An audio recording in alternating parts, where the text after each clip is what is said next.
Hello and welcome to Group Chat. I am Justin Verrier, and joining me, Rob Mahoney, Big Woz. Gentlemen, Group Chat is a community. You know, we speak to the listeners, and I am proud to say they are speaking back to us. Oh, are they? Yes. So I was on a date. I think this was Thursday night. As you're known to do. As I'm known to do. One or two, every now and then. Sure. You partake. I was at the Bellwether Bar in lovely, I would say, Mount Tabor area of Portland. Shouts to the Bellwether Bar. Hadn't been there before. Lovely evening. I was talking to my date. She was actually mentioning that she had watched the podcast on our YouTube channel. Let me stop you there. YouTube.com/TheRingerNBA. Yeah. Red flag or green flag? That she's already watched the pod. I think it was a yellow flag. I think it was what do you do? I'm curious. It's such a weird job that we do. Anytime it comes up, people are always like, "What's going on here?" Explaining to people what we do for work. I hate it. I know. I really do. I wish I could just watch a supercut of Woz trying to explain our job and specifically his job to literally anybody. Just a mashup of 8 different times he's had to explain it. A lot of times I just go, I work in sports media. Yeah. And pray that the person doesn't be like, no, but what do you do in sports media? Well, I used to say journalist, but now that could be coded in the wrong way because people are like, oh, are you into Breitbart or something? It's like, no. But then you say, you're like, oh, I'm a podcaster. And like, oh, like, are you a Joe Rogan disciple? No, it's like you're an Andrew Tate disciple. You're telling guys to be a man and clean their room. It gets very complicated very quickly. But no, this was more spurred out of curiosity. She did say, like, oh, look, it seemed fun. That Rob fellow seems very dialed in. I was like, yeah, no, that's true.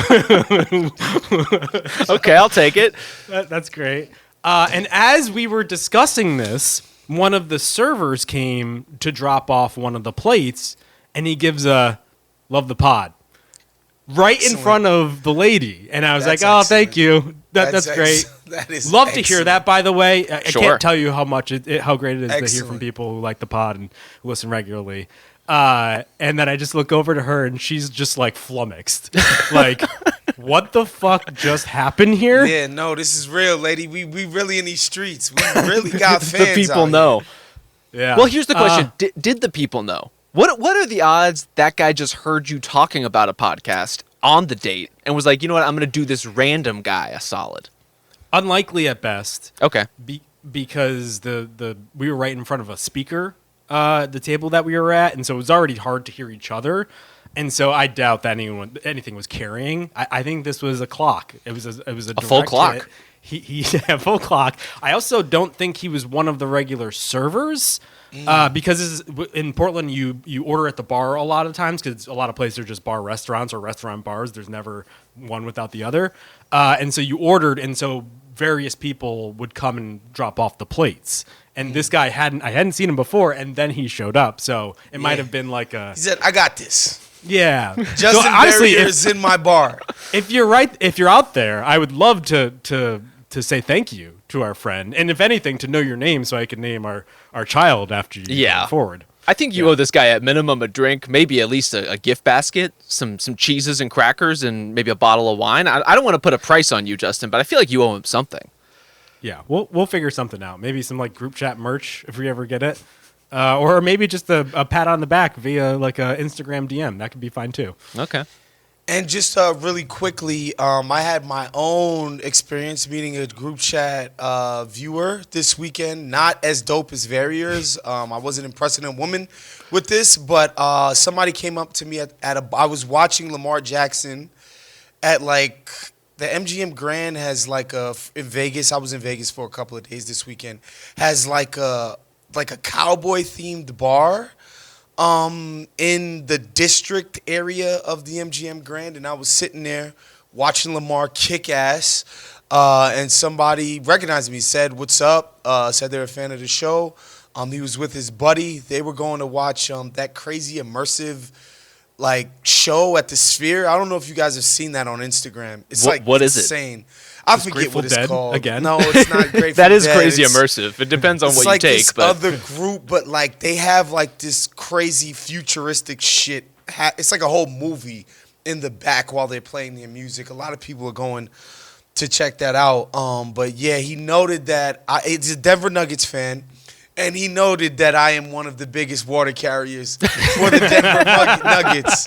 You're on the entire media, and so that's how I knew he was actually a fan of our show, because he got that detail right. So shouts to him. I forgot his name, man, but shouts to him and his buddy. We got those guys some shots. We enjoyed ourselves a little bit. It would not surprise me, Woz, if one day after Nikola Jokic has retired at the top of the world, at the top of the game, that you are prominently placed within his horse management company. It wouldn't shock me. Be the least he could do. You'd be in his stable. Oh God, that was terrible. I hope your date isn't watching this. That was not bad. That was not bad. Not. That was solid. Well, Rob, did you run into any fans? Did you get clocked at all? I did not. I am unhappy to report I've been on deadline. Hence my prodigiously growing deadline beard. I have interacted with no human beings other than you guys for like 72 hours. So we're out here. I'm ready for some human interaction. I'm ready to be locked in. I'm ready to impress your date with my diligence yet again, Justin. You still write? Occasionally. For a website? Someone has to. Someone has to. That's true. Well, we did give you something for this show today, because as soon as I had mentioned and put the Pacers on the docket, Rob just sprung to life here. There's nothing more than he loves than a good old Pacers conversation. I do love a Pacers conversation, but unfortunately, the worm has already turned on this one before we could even get to it. Yeah. We'll see. So we're doing another edition of this. Is This Anything? A regular bit we do here on the podcast semi-frequently. It is a direct ripoff from the Orlando Magic broadcast, which is an homage to a David Letterman bit. So I think by the process of osmosis or some sort of chain effect, it is an homage. You know, if two people are doing the same bit, then we're just giving credence to the history behind us. So that's how we get away with doing this. Couple, I think 5 different items. We're going to go through them, determine, is this anything? Are these recent trends anything to be aware of? We got to start with the Pacers, though, who, as we record this podcast on Monday, have not lost a game in January after really taking it to the Cavaliers on Sunday night. 6-0 in January, 13-4, I believe, over their past 17 games. All of a sudden, find themselves back in the playoff mix. Rob, what do you think about your Pacers? I was thinking a lot of things. I had lofty ambitions. I was ready to come out here and say some irresponsible things about their future over the back half of this season, until we got the news that Tyrese Haliburton yet again has hurt his hamstring. And I know these things are dogged, but for this particular team and that particular player, a hamstring injury is just an extremely tough development, and you hate to see it when they are playing so well, when there are so many things coalescing and working right for the Pacers right now, including not just winning all their games in 2025. This is the number 2 ranked defense in the year of our Lord 2025.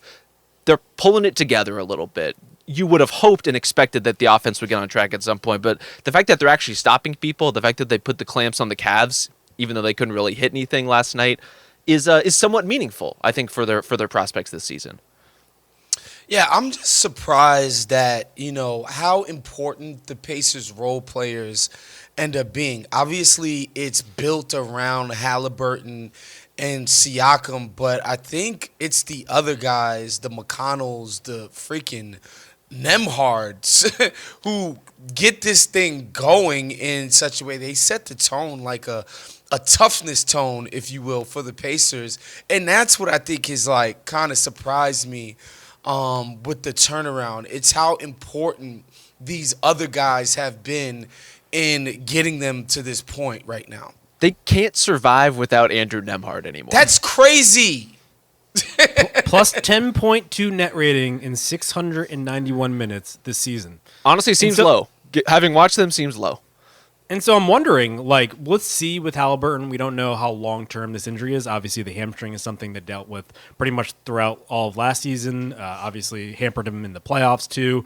So we'll see. I do wonder if, the schedule is soft enough, and their strength of schedule is pretty low on the list here as I'm looking through the Tankathon list. Can they actually make do? Because not only has Nemhart been very good, Siakam is basically just as solid as he's ever been, and is essential to just like the operations there. But I also like the bench in that game against the Cavs. I thought Obi Toppin playing with a lot of verve. Yeah. I also thought Jarris Walker probably had the best game of his career. We'll see if it goes on, but they have the depth now, Rob, that I think I liked about them last year, where it's like you're not only getting hit with that first wave at mock speed, it's that second team that comes in and just like doesn't lose anything. Well, I think they found that mock speed over the course of the year, and that benefits guys like Obi Toppin a ton, right? Getting into the proper pace is going to suit especially your more athletic personnel. I think what's hard about the Nembhard element of this is he's such a good counterpoint for Tyrese Haliburton, where they get into different kinds of offense and different kinds of shots, and it's really great to have both of those things. If it's just Andrew Nembhard and TJ McConnell and the rest of the guards and wings and Pascal Siakam trying to create for you, you're still missing some of that flow element that had really come on strong lately. And I think that's where the Pacers thrive, is in the balance of those things. Now, if what he's giving them defensively is enough to get through that soft part of the schedule, all the better for it. I think it's tough to project this team forward with a bunch of momentum anymore. And that's what feels like the wind has been taken out of this thing. Even though Tyrese Haliburton may come back and look great and feel great, I think we'll just have to wait and see. But him missing time, I think diffuses some of what had been going so well for them. And I think at bare minimum, dramatically changes the way they have to play. Yeah, and also what's crazy about this is they've done so much of this without Nesmith, who last year was, again, a big part of some of the toughness and physicality that they could, deploy at times. And he's been out with an ankle, and hopefully he comes back soon and is able to help them build upon what they're doing on defense. So I think there's still some bright spots there. Because, again, Nembhard missed so much time early on, and they just – They didn't look like this team. Again, I can't really understand it. But, yeah, you realize that him and Nesmith were just a big part of the identity that they had started to build upon last year and into the playoffs. And so, yeah, hopefully Haliburton's hamstrings aren't too horrible and that he's able to come back. And when he comes back, he's not, like, completely hampered, because I think that's the scariest thing about the hamstring situation is, like, even when you come back, there's this tendency to not want to go pedal to the metal and re-injure yourself. Oftentimes it's like an exertion injury. So you wonder if when he comes back, he's even going to feel comfortable being, closer to his real self. Especially because in addition to like the nagging injury stuff that has bothered him over the better part of the last year, so much of him getting on track was getting out of his own head, and now he's got to go right back in it and deal with this injury stuff all over again. It's a tough development. What do we think about Haliburton now, 39 games into his season post breakthrough? Do you think like he acquitted himself after the rough start, where you were like he's back on track? Or does this hamstring now basically disrupt any sort of good momentum that he'd built? Because if this is going to be a frequent thing, how does he ever get back to the heights of like MVP ballot sort of Haliburton? Yeah, I mean, that was always going to be a pretty ambitious kind of trajectory for him to get on MVP ballots. He did have that potential. He still does have that potential. I think what's worrisome right now is all of the injuries that he's had are kind of on the same kinetic chain, where it's a lot of like hamstring into lower back stuff. That always worries me when everything is kind of tugging at each other and you see a lot of problematic injuries building up over time as players are like learning to compensate and trying to play through things. And he certainly tried to play through a lot last season. Overall, I did think he acclimated himself pretty well. After an awful start, I thought he just had to dramatically reset the way he was thinking about offense and ultimately like the opportunities he was actually engaging in to try to score. That happens to point guards sometimes. They just get like rocked off their axis and the pass shoot dynamic gets a little shaken up. I thought he was, again, very much in his own head. It was great to see him out of it. I don't know who the Pacers are without him if he's out for any significant period of time. And I say that even while giving Andrew Nembhard his flowers and while appreciating Pascal Siakam and while liking a lot of the depth that they have there. I just think that the contrast and the style and so much of the tone that the Pacers try to set comes from him. Yeah, he's not playing as well as he did the first 2 months of last year, where people like me were really excited about what he was doing and did legitimately think he was playing like an MVP candidate. But, the second half of last year, the start of this season, a lot of people reaching out to me like, oh, your boy is trash and blah, blah, blah, blah, blah. Yeah, that was Justin reaching out to you and I and everybody else. Every single time, different names, different numbers. Just me. Yes, like Rob said, he started out. It was just so bad to start the year, and the team seemed so disappointing and underachieving. After people didn't think that they'd be as good as the Celtics or the Knicks or maybe the Sixers or whatever before the season, but people thought they would be the tier right underneath that and be a very strong playoff opponent again. And it didn't look like it was going in that direction very early. So I'm glad that he was part of that turnaround. And I'm glad that he found, some version of not just the way he plays, but having Siakam is a brand new thing. Nembhard being this prominent is a brand new thing, right? Even Mathurin missed a decent amount of time last season. So, him understanding how to calibrate what he does in a pretty new circumstance, I thought was impressive. And, again, we just got to hope for the best in terms of him coming back and playing, close to what he's capable of. Yeah, I think overall the Pacers have pretty much reset back to preseason expectations. Probably. This is pretty much what I expected for them going into this season, even if Haliburton wasn't going to play at the All-NBA level that he played at times last season. I just think this is kind of what you expect from this team. It's a solid team, obviously needs Haliburton to stir the drink. And Haliburton, I have to say, has been playing before this injury pretty well. I think for me, it also is a recalibration of Haliburton and what he is. I think because when he popped, there was such an enthusiasm around him. I think people were thinking top 5 point guard, top 4 point guard, one of the best players in the league. And I see him now more as probably closer to a Trae Young type, where it's he can be a dynamic force that can run your offense. But there are obviously complications there, first and foremost. I think he takes, he gets his shot off in the same amount of time it takes a defensive tackle to run the 4-yard dash. That's a problem. The three also comes and goes at times. And then the defensive concerns are obviously paramount. He's one of the worst defenders, I think, probably at his position, even though he does have length and that saves him sometimes. And so that's still a pretty good team. You're going to net out as pretty good. And for a team like the Pacers that has so many complications to build the type of team that could be a top 6 team in the East, that's great. Now, I don't know. I think we can get into some of the other teams on our list here, but I think they fall squarely in the mix of maybe a top 6 team. I could see it. But probably playing, ultimately. Wait, so is this anything? I think it was something. Yeah. Now it might not be as much. Unfortunately, hamstrings are also something. It's tough. Yes. Do you guys think it's anything? It certainly has been something. It has been. They definitely closer to what the expectations were, coming off of a conference finals. But, yeah, I think one of the air quotes. They were literally in conference finals. Come on, man. Yeah. Come on, man. Technically. Yeah, technically. Well, what do we think? It's fucked I have up. this down here. Miles Turner is an expiring contract right now. Yeah. They are so depleted in the front court that they had to go out and get Thomas Bryant from the Heat because James Wiseman went down. What do you do with Turner at this point? Because on the one hand, he fits offensively. I think he's shooting around 39% from 3, but he isn't the type of anchor you need defensively. And then, do you just bring him back because you don't have anything else? And, to find something else would require so much? What do we do in this situation? Yeah, we're going to have a long conversation about Miles Turner at some point and how, a defensive specialist big somehow became an offensive specialist big. Insane. Yeah. It's really insane. Just a complete inversion of his entire early career. He used to be a legitimate rim protecting guy and, a guy that could move his feet a decent amount, right? We don't want to say he was like a Kevin Garnett or something crazy like that, but, he wasn't some plodding big stiff. Yeah.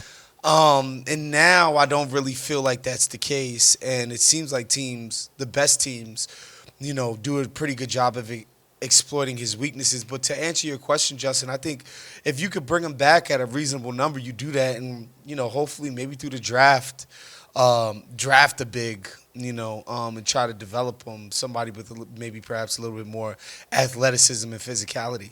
I do think this latest string of games from the Pacers and their success of late, I would think and this is just a straight up guess, I would think it has probably pulled back the trade market on Miles Turner a little bit. You're starting to hear a little bit of chatter that if the Pacers season went completely sideways, could some contending teams get in on him? Could some hopeful contending teams get in on him? I don't really think that's going to be the case anymore. Trade rumors starting back up anew. I mean, did they ever go anywhere? Has anybody been in more trade rumors and not been dealt than Miles Turner? Good question. It's crazy because he's going to be in like the Pacers Ring of Honor because he's played 15 years there. Yeah. But he's been in a trade rumor every single year. It's crazy. That's a soldier right there. Like, honestly, DeAndre Hunter, has played through a lot. maybe? Oh, God. Hunter taking over for John Collins. But obviously Collins moved eventually.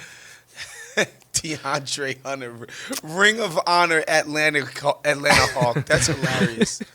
We need a term for these kinds of players who have really gone through the entire trade machine and gotten spat out back right where they started after, like 8 or 9 years. Really extended careers with one team. Kuzma's up there, but he changed teams, but he's definitely Rimmer Mill all-star right now. Cam Johnson, certainly probably the MVP of the Rumor Mill right now. I mean, that's right now, though. Like, again, Miles Turner is telling these guys, like, call me when you've been in the rumors for 8 consecutive years. He lives in the rumors. He's like Tom Hanks in Castaway, just out there on a desert island of rumors.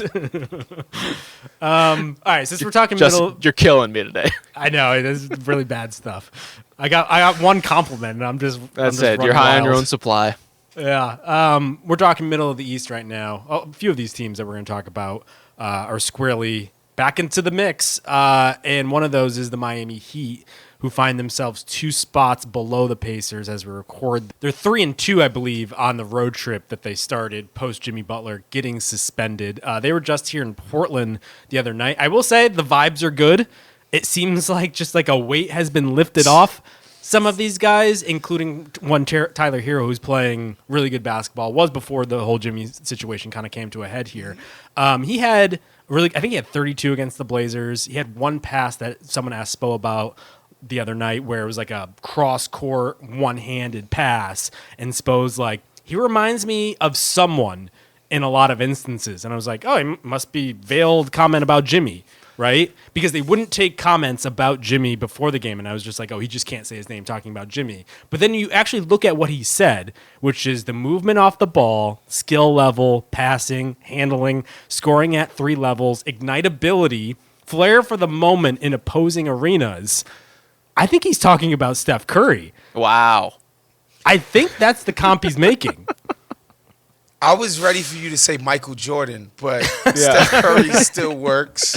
Slightly less than, but yeah. In fairness, who does not look like Steph Curry against the Portland Trail Blazers this season? They're spunky. I think the Blazers are a good litmus test where it's like they're deep enough and they have enough talent where it's like you can't just coast most of the time. And I think that's a good case for where the Heat are right now. They're 15th on offense over the season, 10th on defense. The defense has looked legitimate. I do wonder if Jimmy not being in there, kind of being older and not being the same defender he used to be helps. But it's always legitimate. They always do fine there.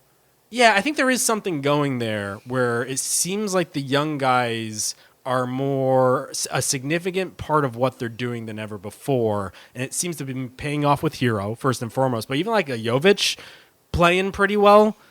And so I'll be honest, I don't think this is much of anything because you look at the names on the roster and then there still is kind of a talent suck here. They do need 1 to 2 guys. But if some of the younger players do play better, I think they're probably about what you would expected with Jimmy, which is like high play-in, maybe top 6 if things go right. I'm not seeing it. Yeah, really?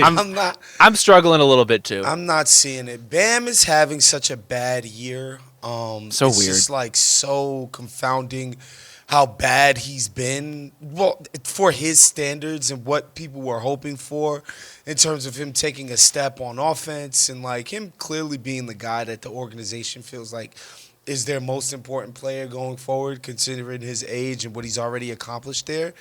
If Bam's not going to be like a clear-cut, bona fide all-star and taking a step forward with his offensive game and his aggression on that end, I don't know, man. Like I like these no-name guys as much as the next guy. I'm proud of Tyler Herro for having a career year. Wait, who are the no-name guys?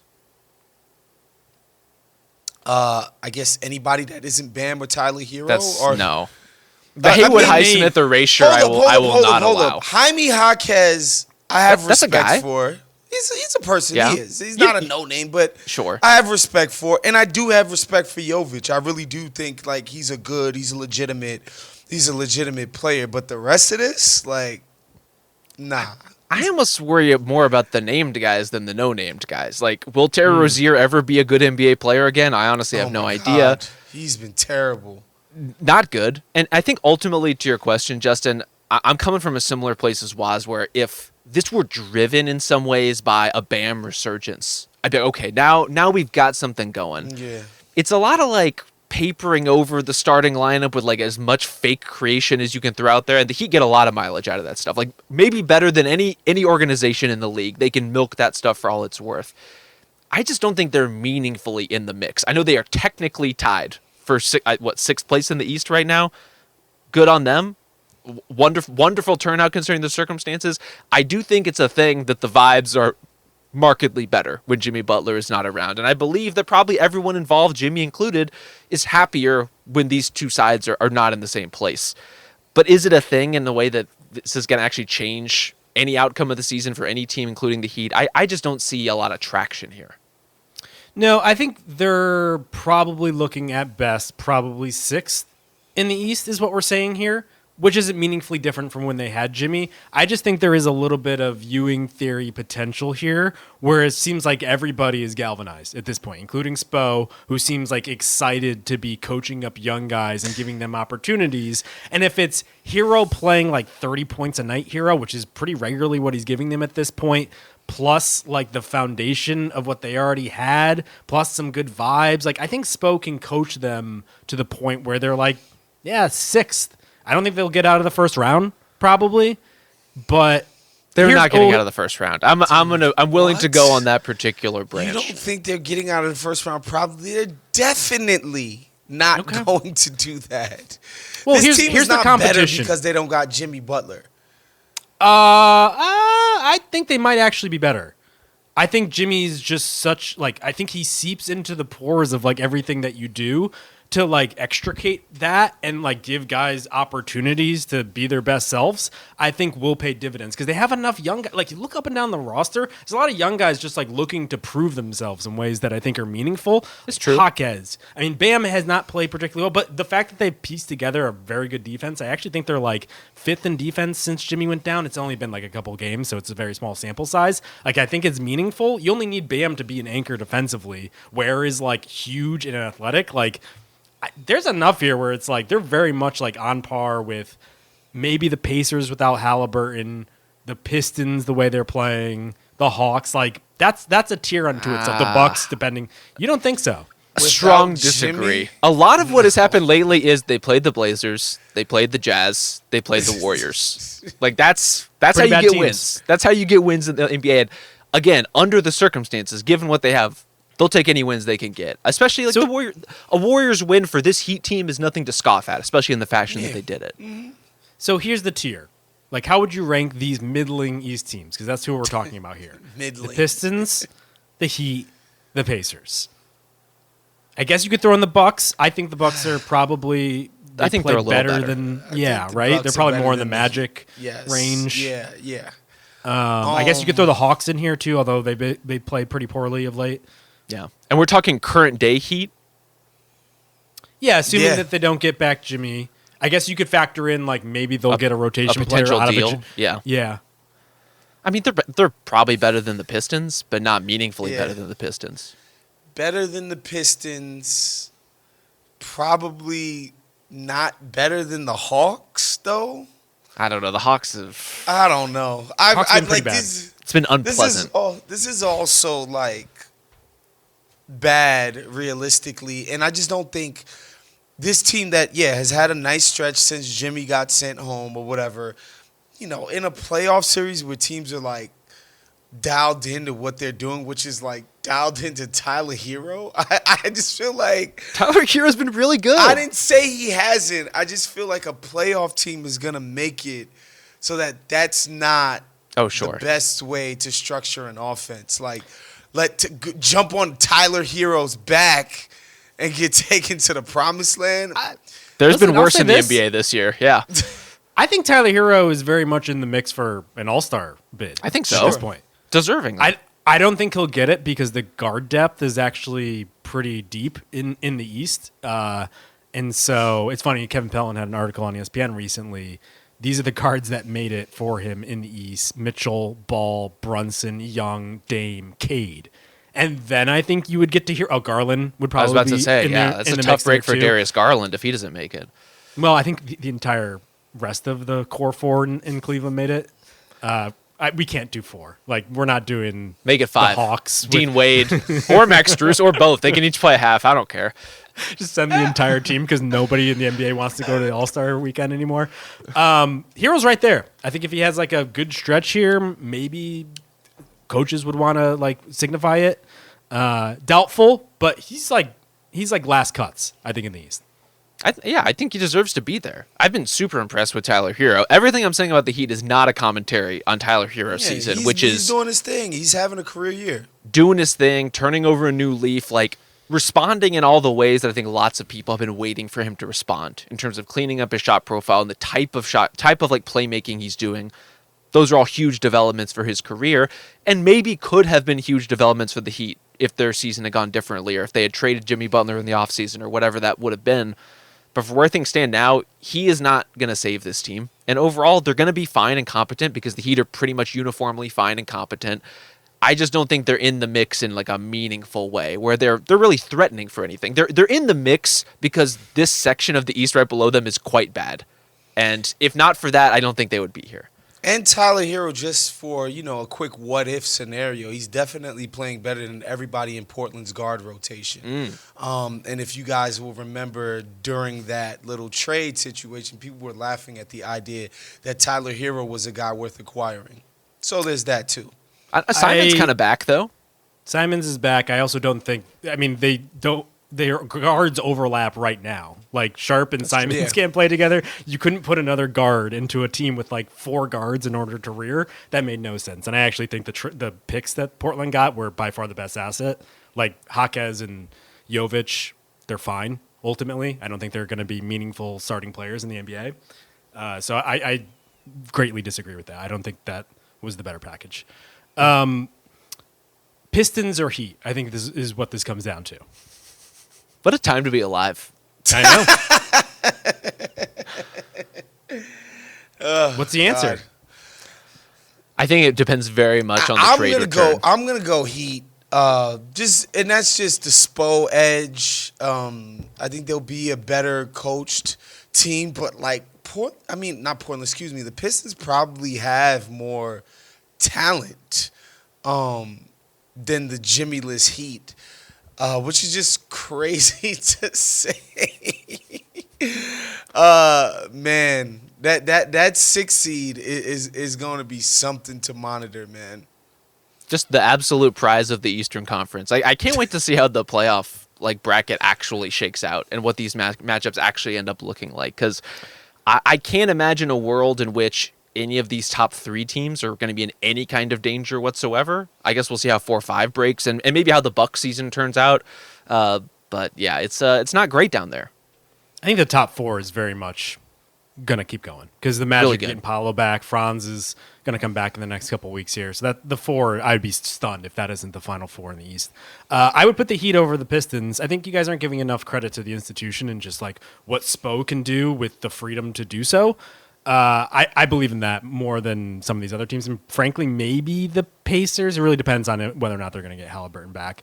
But the real curveball here is the Philadelphia 76ers, who are looming very much in the distance, but still looming on the edge of the top 10 in the Eastern Conference. They've lost their past 2 games, including to the Pelicans, without Zion Williamson.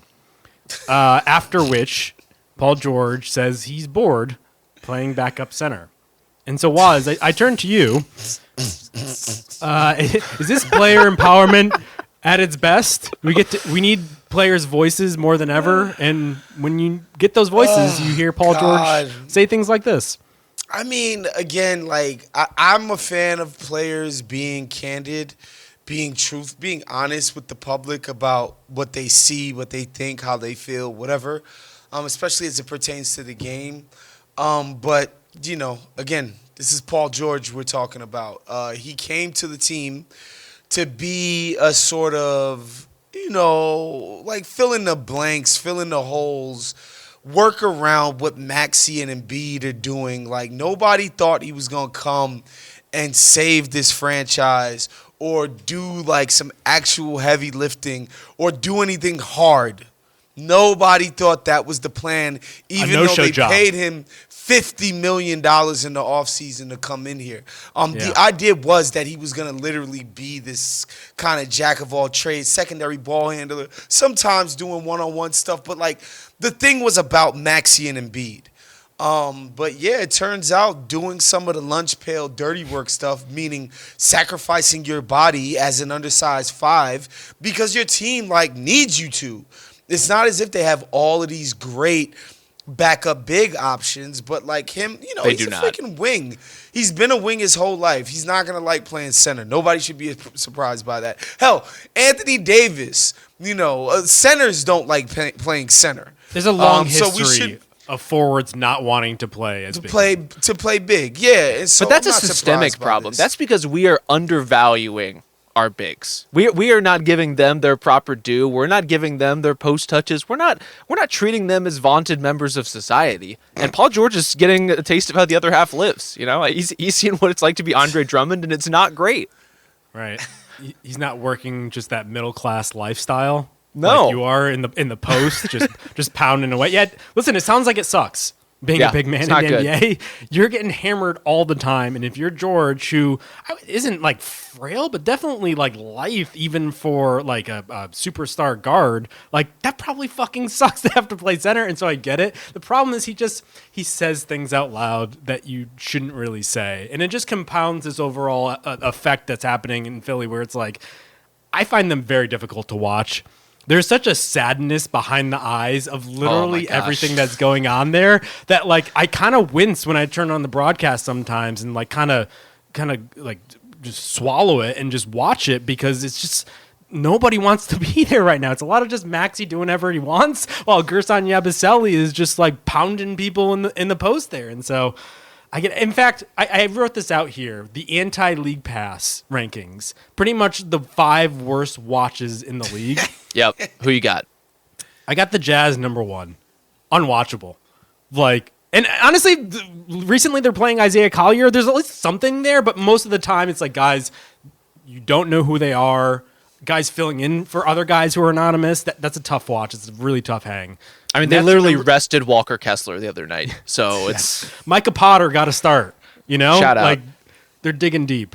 The Nets number 2 now without most of their good guys, but even they have like a Ben Simmons, and you know how much I love just watching those 20 minutes. The Raptors are awful.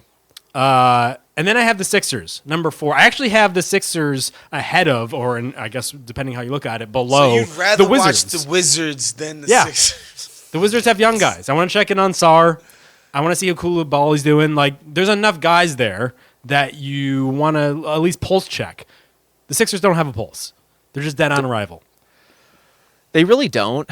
That's where I stop short of blaming Paul George too much. Because, as you're saying, everyone is disenchanted there right now, I would imagine. Why wouldn't you be upset with the way that the season is going? It's been terrible. It's been objectively terrible.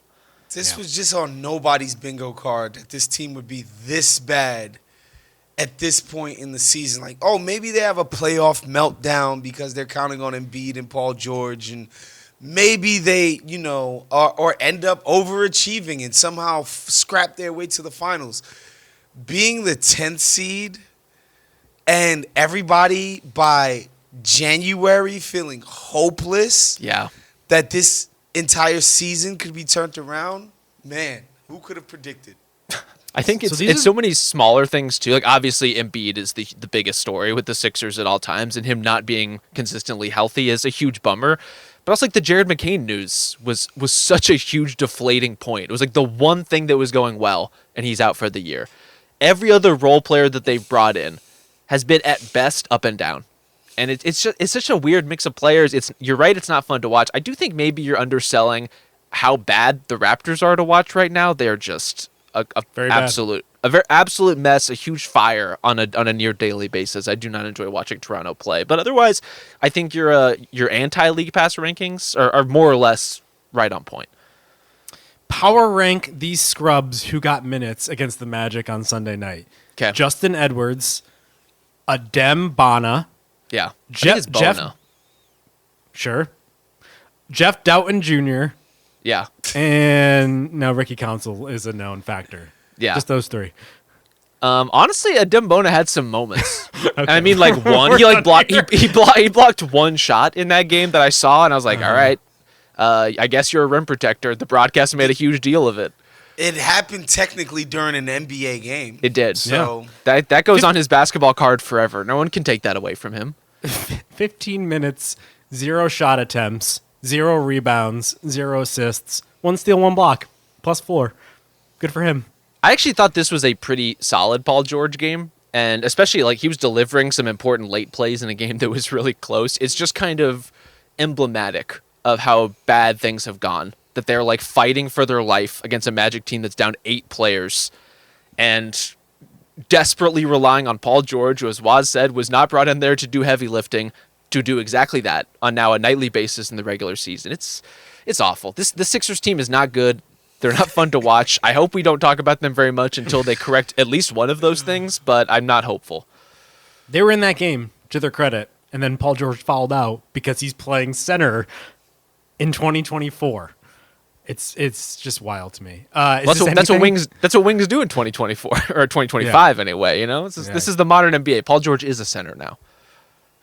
Is this anything that they suck and are irredeemable at this point? The ennui is anything for sure. Yeah, I think the malaise, the just general funk that is emanating from this franchise is a real thing. I don't think this is like, oh, there's 2.5, 3 months until the playoffs, and they're gonna turn this around, and like I don't think so. I think this is how the season's gonna go, and there's no telling if Embiid isn't just on his like minutes restriction, not back-to-back thing, if he doesn't sustain another serious major injury. Same with Paul George. Like this is not anything close to what was expected after the offseason that they had and all the backslapping, that we did with Daryl Morey and the brain trust over there. I think that hope is dead for this year. It's over. There was a part of me that was tempted to point out the Sixers, as you did, Justin, in conjunction with the Heat, to say, oh, couldn't the Sixers catch them? And then I remembered literally the entire history of these two franchises, and that would never, ever happen in a million lifetimes based on what these two teams do. Like how their seasons go, that never happens. As if it couldn't get any worse, as you guys were talking and I wasn't listening, I played the Tankathon Sim Lottery just once here. The Sixers ended up with the 10th pick and then had to give it immediately to the Oklahoma City Thunder. Oh. Well, congratulations to Sam Presti and the Thunder. One more little chip in the coffer. No, I did it again. 8th pick, going to the Thunder. That sucks. All right, something a little bit more uplifting here. The Kings, back from the dead, baby. Yeah. 7-1 under Doug Christie, including 7 wins in a row. Rob, are you feeling King sanity right now? Is it literally anyone calling it that? Just me. Okay. I mean, I am feeling it for what it's worth. I do think in the spectrum of things, this is a relative thing, mostly because I just think they were better than their record before. And some of that was going to course correct with time. Usually if it's like a team is underperforming, it's either bad luck or vibes. And maybe in this case, it was a little bit of both. Maybe the energy in the building was all wrong. I hesitate to put too much of this at Mike Brown's feet or Doug Christie's feet. And I think it's mostly just a team kind of getting its shit together a little bit. With the exception, I would say not playing Keon Ellis is not necessarily a fireable offense, but he's a guy that the Kings actually did very much need and is playing quite well, and it does help that he's finally playing. So that's one material change in terms of what's going on in Sacramento right now. Yeah, they did. They were losing a bunch of close games, which we know, like historically, like that's just a fluky stat. Clutch wins or losses are not very sticky. It's not generally. I heard it was genetic, indicative. though. Is clutch performance not genetic? Some people do have clutch genes, but you can't pose that onto your teammates. You might individually have the clutch gene, but your teammates might not possess it, so it's not transferable. Okay. In that way, and that's like scientific. There's like studies done. You guys are giving me shit about the bad jokes. Going 5 minutes on this bad clutch joke here. What's going on here? The deeper it goes, the better it gets. Why is just talking about a fucking scientific study on the clutch gene? What's wrong with you? Let's just break out the beakers. Bunsen burners over here. But there's always something to just like the juju being improved by a new situation, and like guys feeling like very temporarily just more optimistic, and like you feel like you've turned the page on something, and there's sort of an unburdening going on there. But yeah, I do think this is basically like this team wasn't playing horrible before. It's just that they thought they would be, a little bit further up in the win column, and so it's understandable that they got rid of Mike Brown. Do I think the Kings are now one of the better teams in the West? No. I don't think anybody is saying that. But it's is nice. this anything? It's not. Is this a conference finalist? Yeah. I don't think so. You don't think it's anything? Do you guys think this team is materially better since they since they fired Mike Brown? I mean, they're playing materially better. I think like the Pacers, they've returned to what I expected going into the season, which is just a credible regular season team. Yeah. I think part of that has just been the vibe change. Maybe that was Brown. There were reports that he'd lost the locker room. Something like that could flip because it's not like they don't have a solid top 6 or so players. I also think adding Keon Ellis, as Rob mentioned, instant win. I don't know why that guy wasn't getting regular minutes because he's baffling. Exactly what they need. I also think it helped that Devin Carter finally got healthy and is playing similar sort of minutes. He's basically what if Davion Mitchell was good. Like he's just a scrappy, defensive-minded guard who may have a shot probably better down the road as a three-point shooter. Also has a really cool ponytail. So like all of those things combined, like I think have led to the point where they're like, ninth in the West. They have a better point differential right now than all but 5 teams in the West. I don't know if that will continue, but I could see them as like a high play-in, 7, 8, 9, something like that. I just didn't see them as being that far apart from like the Clippers. Again, like good, competent teams. Like they should have been in that mix all along, and as you said, JV, they finally are. So a lot of course correction going on right now, but apparently that's what 2025 is all about. We're just getting off on the right foot. We're resetting everything. It's not going great literally anywhere right now, but I'm glad it's going great for Sacramento. Here's my concern is like how much of the bad vibes were also brought upon by De'Aaron Fox just like maybe sort of hedging toward the door as he gets toward a potential not taking the extension over the offseason. I do note that the DeRozan Fox minutes are one of the two-man combinations that's in the negative. Amongst their core players. They have won the past 2 games with the 2 of them. It just feels like they are a little duplicative when they play together because they both want the ball in their hands, they're both scoring guards, and like DeRozan has such like a clear path of how he wants to do things. It just seems like there's a little bit more overlap than you'd like, and so if I have concern going forward, if Fox stays put, and I assume he'll stay put at this point because things are going well, it's just like it's not as seamless as it needs to be.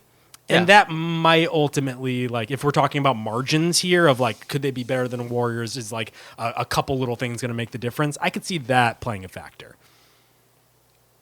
I think it's been nice for them to at least be a little more on the same page. I think it's, in particular, Fox has been in and out of the lineup a little bit lately. Yep. So it doesn't entirely bode well in terms of them building some kind of sustainable chemistry. But for this team, it's, like, literally, can De'Aaron Fox and DeMar DeRozan have good games at the same time in a way that is conducive to overall productive team offense? That's been a battle. And so to even see that a couple of times, I think is somewhat encouraging.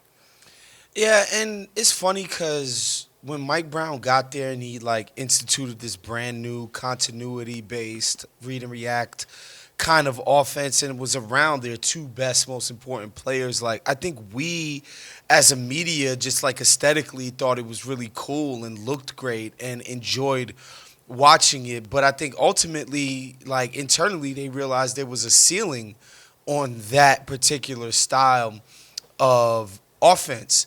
And so, bringing DeRozan in, like, it's important to remember the context, right? When these things happen, like bringing him in, they felt like was bringing in a new dimension, like a guy who can just straight up just beat defenses by himself, 1-on-1, and get you nice looks, especially in the clutch, as he's done for most of his career. So, I still believe in the logic of what they did, and and I think it's still early.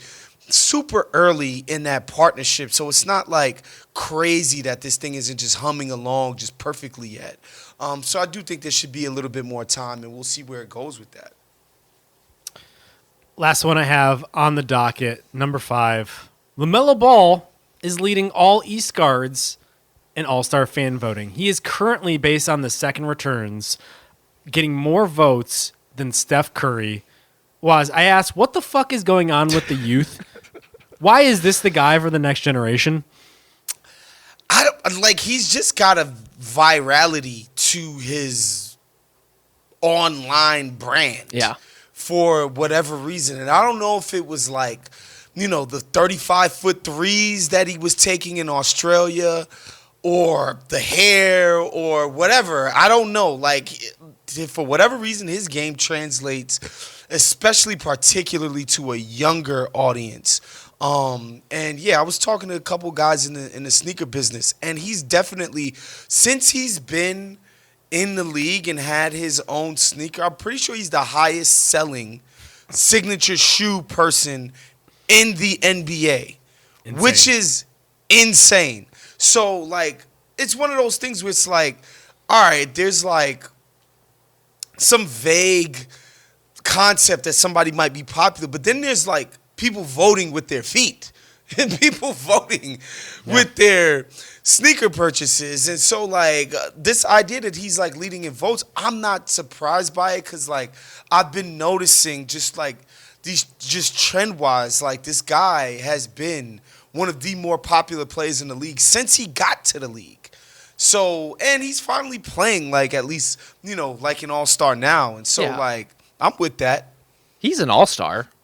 I don't think there's any dispute about that, really. So it's just a matter of, is he a starter? Should he be a leading vote getter? And honestly, Justin, I think part of the reason he has the appeal that he does is specifically because of reactions like yours, not because they're unfounded, but it's like there is a generational, the olds are bothered by this guy's shot selection. We are going to claim him for ourselves, right? Like, but not you. Not me. You're in touch with the youth, yeah. I'm channeling the youth, but of course I'm not anywhere resembling young. I think LaMelo's fame is fascinating. And like, again, the level of stardom we're talking about, and like why it clicks for some guys and why it doesn't. Like, we've been talking a little bit off and on about, like, why is Jalen Brunson not a bigger star? Given the market, given some of the appeals of his game, given some of the playoff moments in the series he's been in, like, he has the resume that a guy like LaMelo does not. But LaMelo has all of the flash, all of the creativity, all of the appeal, is aesthetically so fun to watch. Even if what he's doing drives you absolutely crazy, it's undeniable. Like, watching a guy take pull-up one-legged threes is undeniable. And I think there's a quality to that lends itself to things like this. Plus, in the spirit of the All-Star game probably shouldn't be that serious, I just don't really have any problem with LaMelo being one of the chief representatives of trying to make this, we'll see if it's actually a competitive game, actually fun. Yeah, I think that... Sorry, that's the thing too. Like, when we reference Steph Curry, obviously guys like us have a deep and earned reverence for Steph Curry. So it's like Steph Curry, who was probably the last genuine phenomenon that the league has ever seen. Like, the idea that guy, who to us is like this special person, is like getting outdrawn in All-Star votes by LaMelo. Like, this kid has never accomplished anything in the NBA. Well, some of that is gerrymandering, too, we should say. If LaMelo was in the West, he would not be outdrawing Steph. Like, he's getting the votes he is because he's LaMelo. Playing with him. Well, that would have really been something to behold, so and I would love to live in that alternate reality. But he's getting the number of votes he is in part because his competition is Jalen Brunson and Donovan Mitchell and Dame Lillard, who's again like quite popular, but not Steph Curry popular. And so there's room for him to run away with the vote. Yeah, I don't bring this up because I care whether or not who starts and comes off the bench of the All-Star game lineups. I think this is I thought that was your thing. That was your number one concern. I was thinking of leading with it, but you guys didn't want to.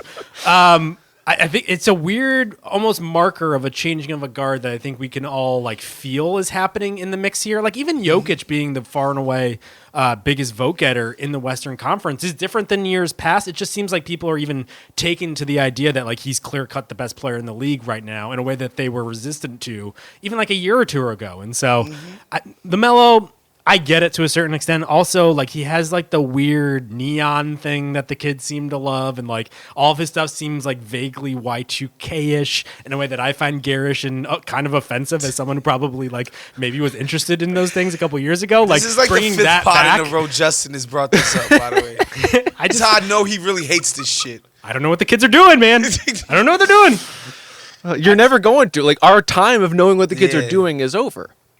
But it does remind me of when we were younger, though, when our favorite players, or at least mine, wasn't Michael Jordan.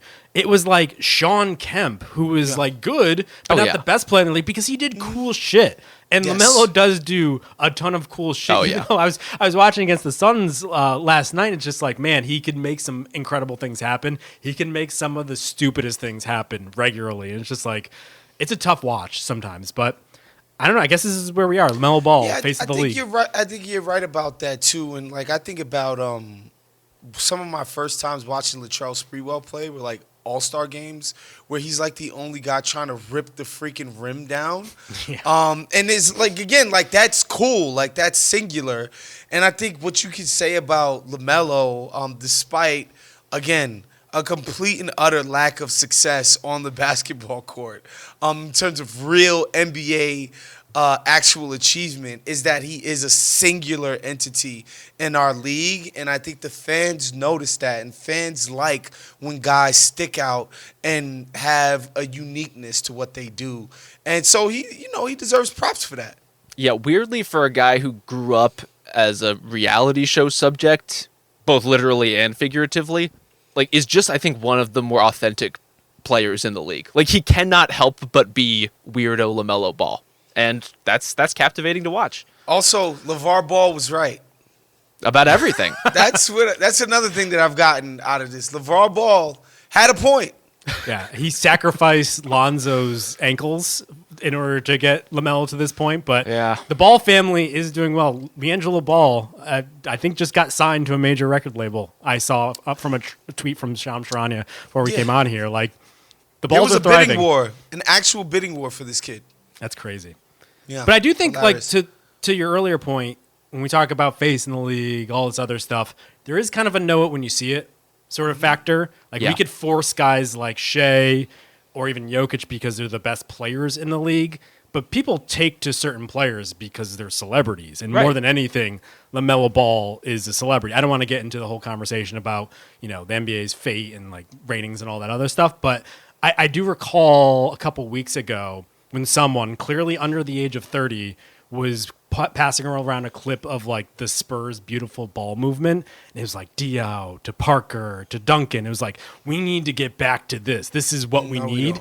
And then everyone who was over 30 was like, brother, nobody liked the Spurs because they claimed that they were all boring, which really the case was they didn't have any celebrity players. Yes. And so I've come to this like almost Occam's razor with this whole thing where it's like, people just want celebrities, especially in a league driven by superstars throughout the course of its entire history. And so maybe LaMelo is actually what we needed. After talking about this ad nauseum for 4 months, it's actually LaMelo Ball is going to save us. Stars. I also think that's okay. Like, it's fine. I agree with the, like, when you see it thing. There's also like, and if you have to ask, they're probably not going to be the face of the league. Mm-hmm. They have that quality or they don't. Some guys clearly don't want it, don't want any part of it. Jokic doesn't want to be the face of the league. It's abundantly clear, and that's totally fine. So I think it's okay to like let the chips fall where they will naturally fall, which is two guys like LaMelo, two guys like Anthony Edwards, two of the guys that really like to John Morant for better or worse. But like these guys really, really pop, in a completely singular way, and they have the personality to carry it. And you may disagree, or you may dislike their games, or just like the way they go about their career, whatever it may be. People felt that way about many previous faces of the league. I think we're just going to be in this transitional period where there isn't a Jordan, there isn't a LeBron. It's going to be some flawed heroes up there, and we're going to have to get used to that for a little while. Yeah. All right, why don't we wrap it there? Thank you to Ben Cruz stepping in on the ones and twos for production today. We appreciate it. Everyone back in LA, please be safe. We're thinking about you, and we will catch you next time on Thursday.